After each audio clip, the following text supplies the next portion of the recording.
Hello, I'm Monica Gibson. Jan Čermák joins me down the line for an exclusive look at Central Eastern economies. Jan, after just a few weeks of the new year, the Czech koruna was the worst performing currency. The extent to which the Czech economy seemed to catch the Eurozone's cold surprised many investors. But what are your thoughts now after the SNB gate? The weakening of the Czech currency at the beginning of the year was rather a matter of deflation fears than the poor performance of our economy. With the interest rate tool already exhausted, the market seemed to be anticipating a further move for the central bank's cap, which could come as soon as the CNB's February the 5th meeting.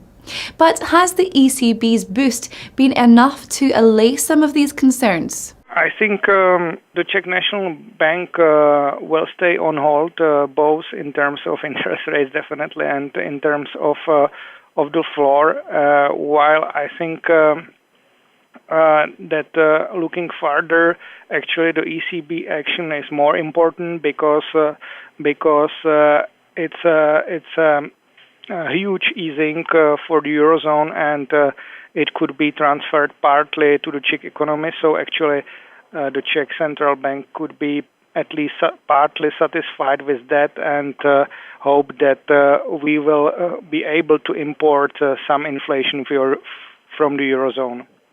Today we had promising data from Poland. However, fourth quarter GDP data is scheduled to be published on February 13th, and economic output may have decelerated somewhat in October-December.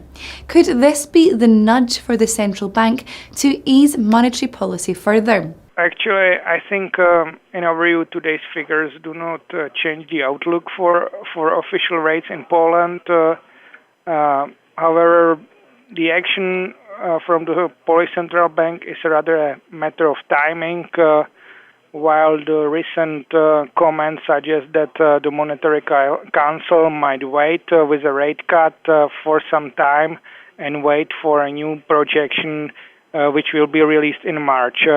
On the other hand, Thursday's ECB decision might bring a rate cut a bit forward, so we will see what will happen. On the other hand, we think that there will be two more rate cuts during this first half of the year. So no matter whether it would become the first will come in February or March. From the Hungarian side of things, today the NBH left rates unchanged. The recent FX mortgage conversion from the region was met with negativity and considered controversial. But some analysts have subsequently said you have to acknowledge that so far it has worked.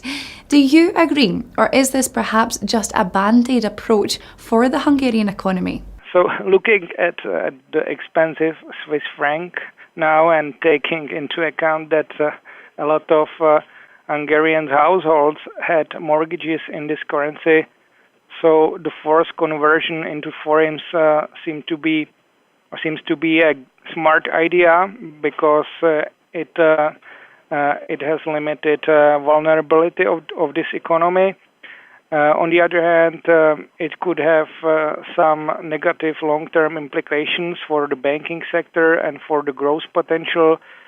So we will see in future, in the medium term, how it actually works for the economy. Jan, thank you for your insights. Well, that's all from me for the moment, but for this Euro heavy week, make sure you keep clicking back to Dukoskopi TV for all the latest currency movements. Goodbye for now.